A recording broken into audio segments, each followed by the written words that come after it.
What's up, it's Keegan.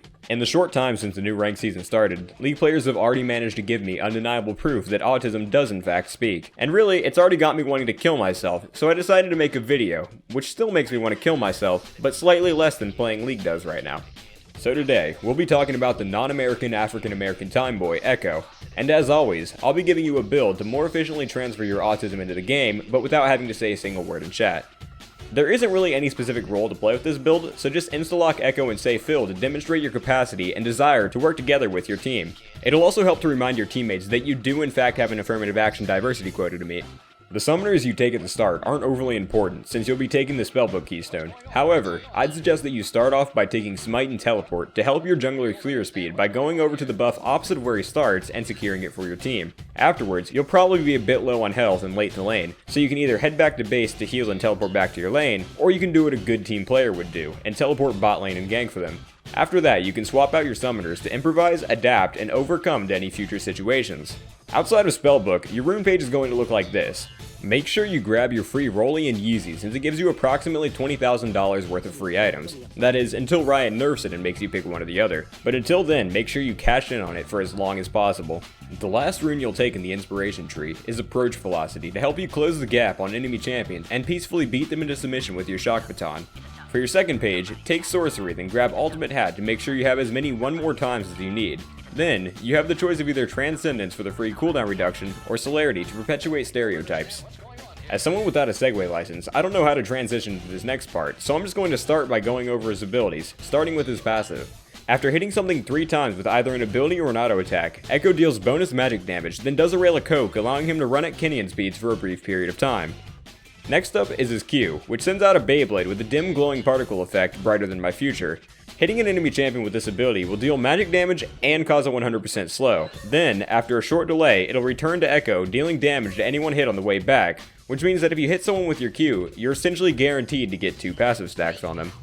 Echo's W has 2 separate parts. The first part is a passive that gives his auto attacks a magic damage execution effect that does 3% of their missing health, plus a small AP scaling. For most people, this is the only part of the ability that really matters, since trying to hit his W is like trying to hit any skill shot with 3000 ping. It really relies more on prediction, luck, and the other team fucking up to actually hit it.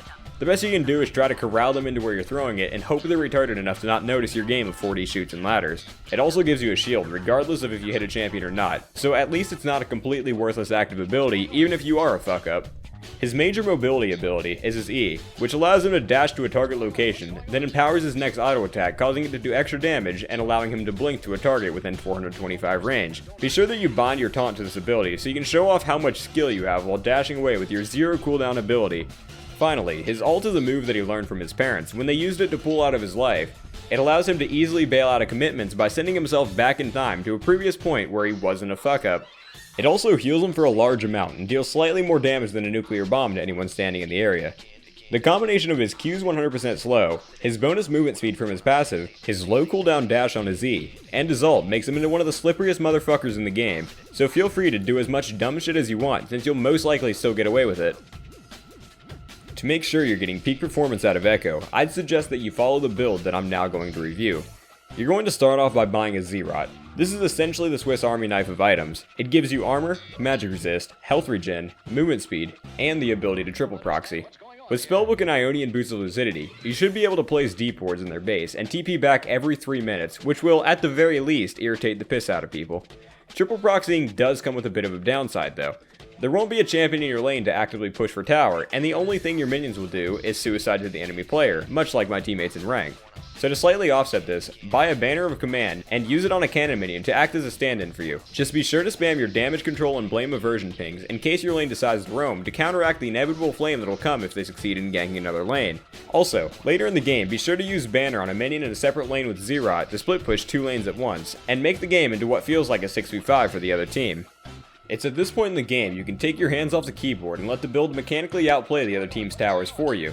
However, if you still feel like actively playing the game, you can pick up a Lich Bane to give you all the damage you need to assassinate towers. It will also let you beat the fuck out of players on the other team like their parents should have done to prevent them from becoming a disgusting League player whose only worth is the life insurance money that could potentially be collected.